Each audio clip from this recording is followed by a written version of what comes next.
आषाढाच्या धोधो कोसळणाऱ्या पावसाची ती रात्र. सिद्धी नावाच्या अजगराने पन्हाळा किल्ल्याला वेढा घातला होता. बाहेर पडण्याचे सर्व मार्ग बंद झाले होते.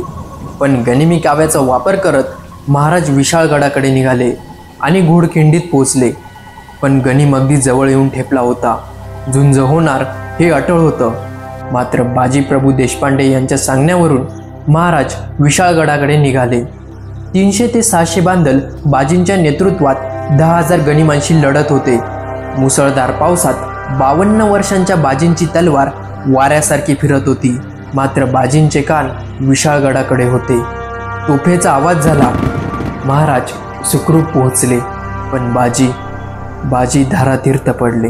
अनेक मावळ्यांच्या रक्तांनी न्हाऊन निघालेली गोडखिंड अखेर पावनखिंड झाली. निघत शूर ना पाहे